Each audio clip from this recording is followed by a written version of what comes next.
empire of Tsar Alexander II, with 2 Russian fleets being sent to American ports in 1863, with orders from the Tsar to join Lincoln in fighting against Britain and France should general war break out.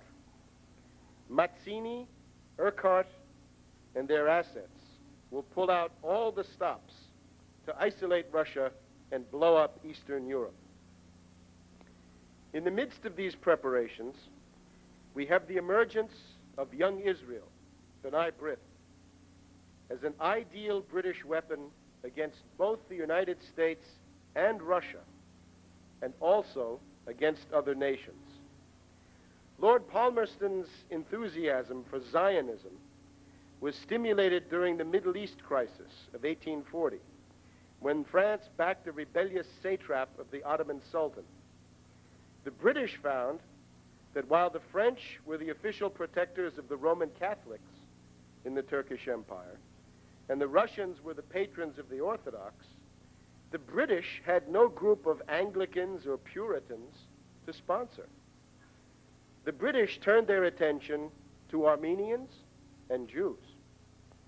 Palmerston ordered British diplomats to take Jewish communities under their protection. Lord Palmerston discovered that Britain was the natural guardian of the Jews. This gave the British a foot in the door in the Middle East and also in Russia, including Russian Poland, where 1/2 of world Jewry then resided. At this time, Palmerston's son-in-law, the Earl of Shaftesbury, wrote, "It may be safely asserted that the Jews contemplate a restoration to the soil of Palestine." Shaftesbury was talking through his hat. He admitted in his own report that many Jews would actually prefer a seat in the House of Commons in England to a seat under the vines and fig trees of Palestine. But the British resolve to force Jews to settle in Palestine was clear. The founder of Zionism in its modern British-sponsored form is not Theodor Herzl, as some say, but a certain Moses Hess. Hess is the man who converted Friedrich Engels to communism. Hess wrote parts of Marx's German ideology. In 1861, Hess will write Rome and Jerusalem, which attacks the great Moses Mendelssohn for the idea that Judaism is a religion and a culture. For Hess, Judaism is a race in the blood and soil sense of Mazzini. So now yet another of Palmerston's theme parks will open its doors.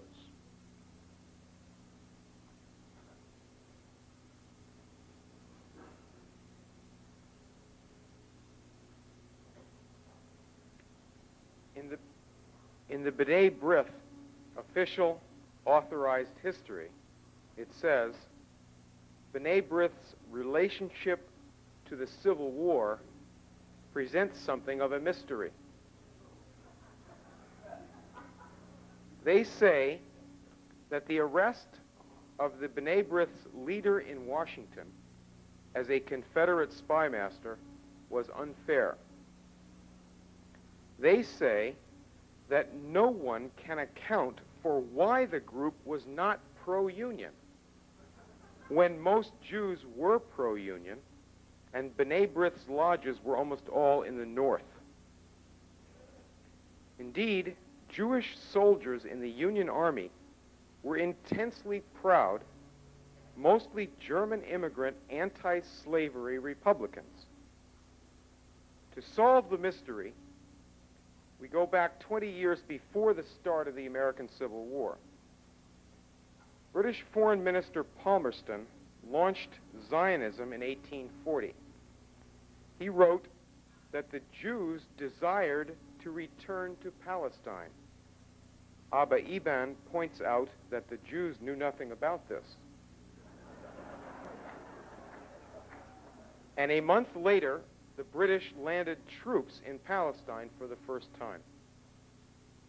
B'nai Brith was started officially in 1843 by some obscure Freemasons in New York to be a secret society like Freemasonry for Jews. B'nai Brith was to shape and lead a particular political faction with a particular agenda within the Jewish community. The agenda for this project came out in a famous speech given 2 years later at South Carolina College. The speaker was Edwin de Leon, from a Jewish family in South Carolina that was already notorious for its involvement in the slave trade and in Scottish Rite Freemasonry. De Leon was later a leader of the Confederate Secret Service. De Leon praised his teacher at the school, Thomas Cooper, an English atheist and Lord Shelburne's adventurer, who had first proposed that the South should secede from the Union. De Leon hailed Cooper as a tender-hearted religious heretic and an earnest disciple of the school of Bentham and Malthus. De Leon said, "There is a young Germany, a young France, and a young England, and why not a young America?" He told the students, "Any great civil convulsion comes from a source that is unexpected and obscure.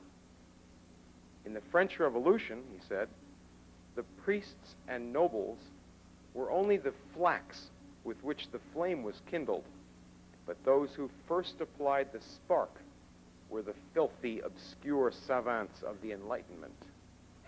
De Leon reminded the students that the actors in that drama were only its creatures, not its creators. He then proposed revolutionary military action as the idea for his Young America, to spread what he called freedom by force. The Young America idea first bore its bitter fruit when U.S. President James Polk ordered American troops to invade Mexico. Young Congressman Abraham Lincoln exposed the president as a fraud, and Lincoln denounced the Mexican War as a slave owners' conspiracy that would wreck our country. Lincoln was driven out of politics until 12 years later. This British project matured in the middle 1850s, and its active focus shifted to the West. There were two important partners out there.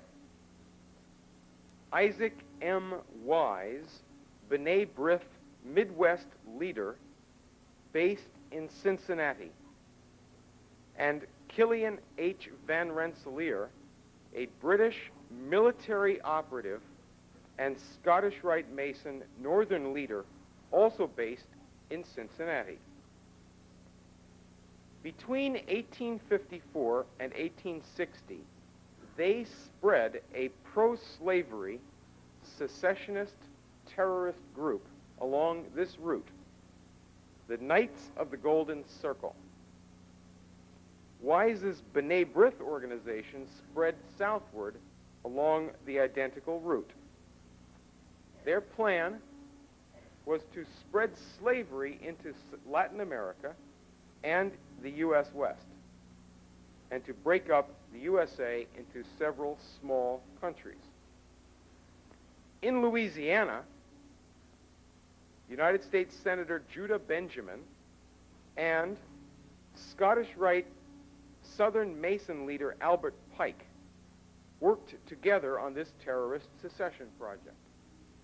There is a bust of Albert Pike in New Orleans, celebrating his work in that pre-war southern base for the Scottish Rite, the Knights, and the B'nai Brith.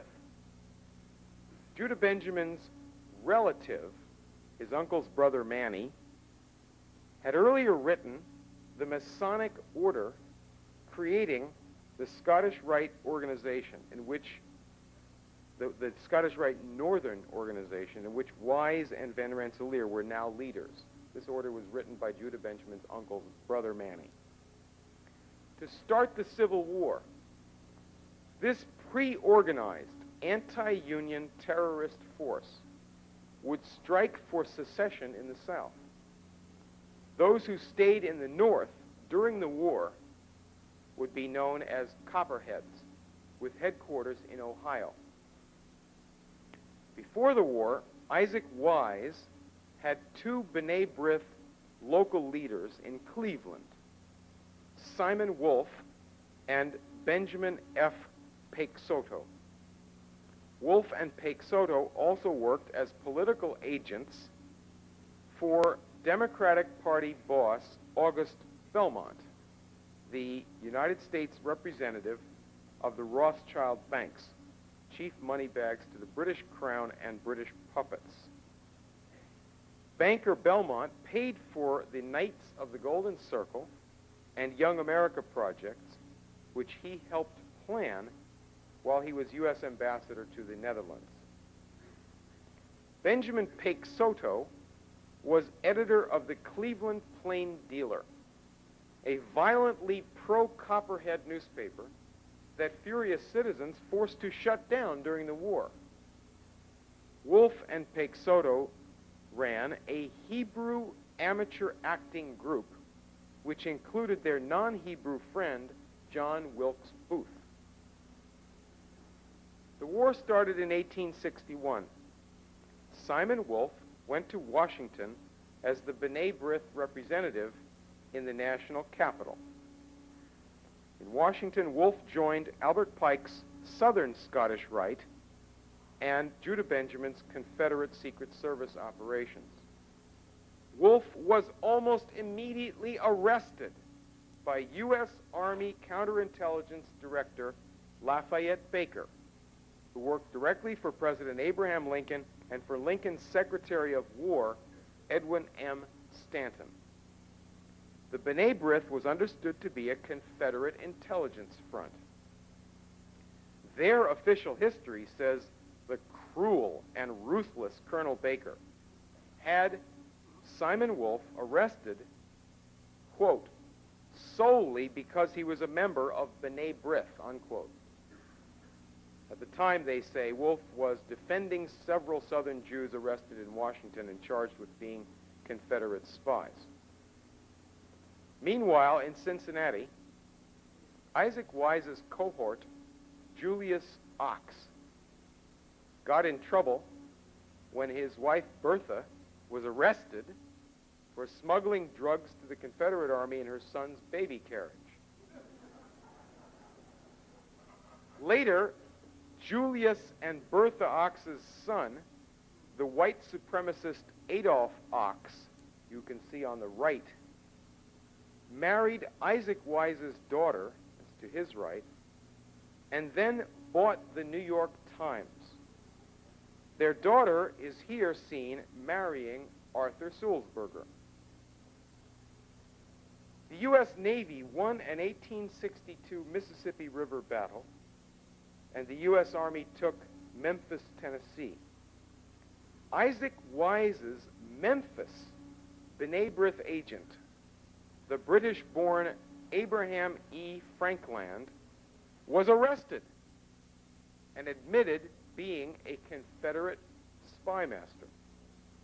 Julius Ox sent him supplies in jail the same day, and Frankland was released on a $20,000 bond.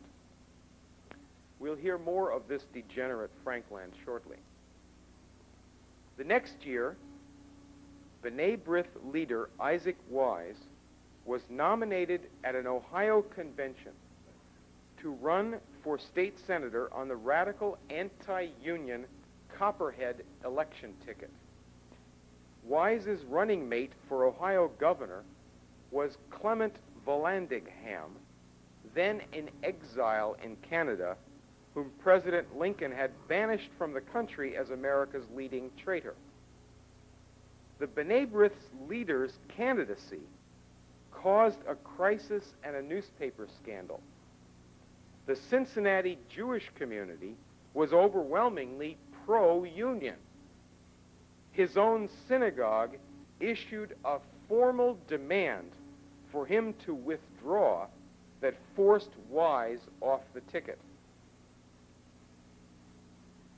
At the close of the war, on April 14, 1865, John Wilkes Booth shot President Abraham Lincoln, while another man simultaneously attacked Secretary of State William Seward. Lincoln died the next day. Here are some basic facts of the murder. Some months before he shot Lincoln, John Wilkes Booth deposited funds in the Montreal Canada Bank regularly used by the operatives of Confederate Secret Service head Judah Benjamin. John Surratt, a regular Judah Benjamin agent, confessed to plotting with Booth to abduct Lincoln and admitted to using that Montreal bank for Benjamin's funds. In the museum that they keep at the assassination site at Ford's Theater, the National Park Service displays a coding sheet, a decoding sheet, found by police in John Wilkes Booth's trunk. They display alongside it a matching coding device which was found in the office of Judah Benjamin. At the time John Wilkes Booth shot President Lincoln, Booth's old acquaintance, Benjamin Paixoto, was international president of the Bnai Brith. Only hours before going to Ford's Theater to shoot the president, Booth met with his old friend, Bnai Brith Washington chief Simon Wolfe, for a confidential discussion over some drinks at the Willard Hotel. Simon Wolfe later claimed that at this meeting, Booth told him about a woman who had turned down Booth's marriage proposal. That evening, Booth murdered Abraham Lincoln, and Wolfe attributed the killing to Booth's anguish over his broken heart. So the lone assassin story of John Hinckley and Jodie Foster is an old story. Simon Wolfe was later a prime founder of the Anti-Defamation League. After the war, the Ku Klux Klan was started up in Tennessee to stop newly freed blacks from voting. With their occult satanic rituals and costumes, the KKK burned and tortured blacks and pro-USA whites. The Klan's national headquarters was Memphis, where KKK leaders Albert Pike and Nathan Bedford Forrest lived and attended lodge together. Memphis B'nai Brith leader Abraham Frankland was an intimate friend of Albert Pike. Frankland had been in the Pike-Benjamin spy apparatus and wrote a blistering attack against the U.S. attempt to reconstruct the South under equal rights. Frankland now stayed on to aid Pike in his post-war satanic task. A notebook of Frankland's Kabbalistic researches, which is kept in the American Jewish Archives in Cincinnati, is a compendium of espionage ciphers, black magic symbols, Masonic ritual, and pagan religion. In his preface, Frankland acknowledges aid to his religious research by Albert Gallatin Mackey, Grand Secretary of the Scottish Rite, and the book Lohar on the Sephiroth, kindly loaned to me by General Albert Pike. KKK boss Pike was simultaneously working on his satanic masterpiece, Morals and Dogma, published in 1871. In his Kabbalistic researches, Frankland lists assorted gods passed down by tradition from ancient times, including 4 of the 13 great gods of Assyria: Assur, San, Bar, and Yav, plus the god Bel. Mackey writes that Franklin's god Bel is a form of Baal and was worshipped by the Babylonians as their chief deity.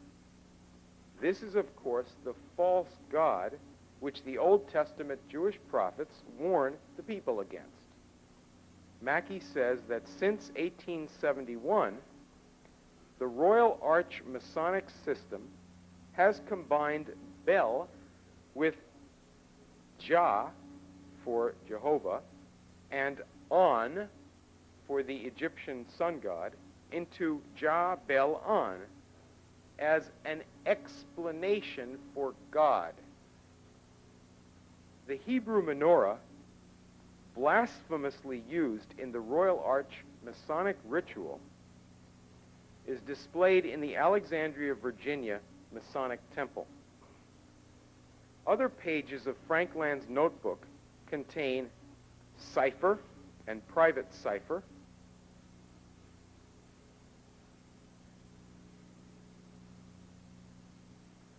philosophical and hermetic alphabet,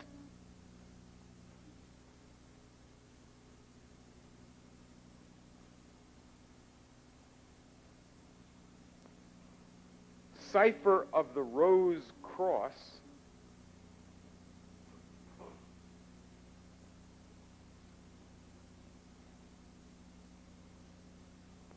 and 10 Kabbalistic spheres.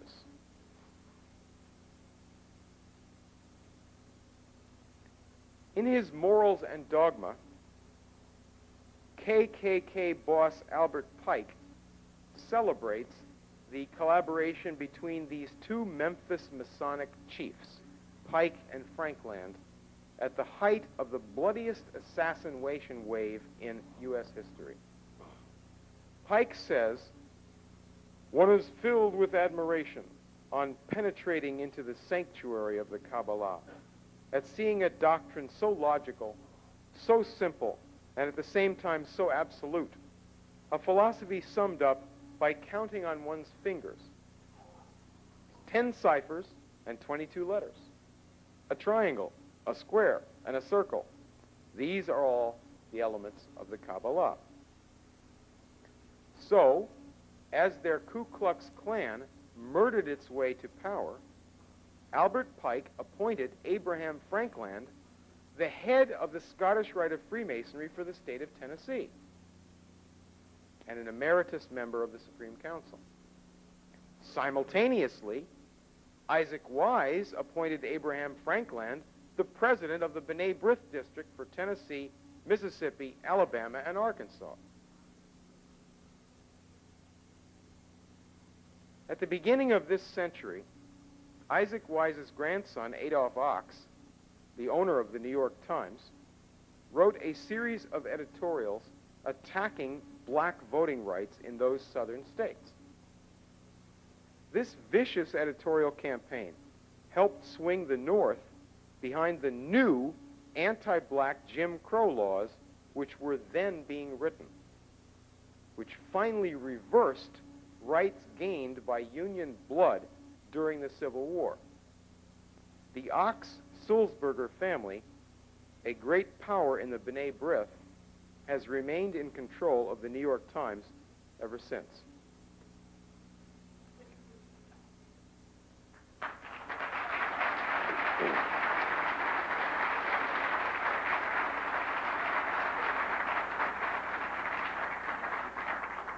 The patrons of the Orthodox, the British had no group of Anglicans or Puritans to sponsor.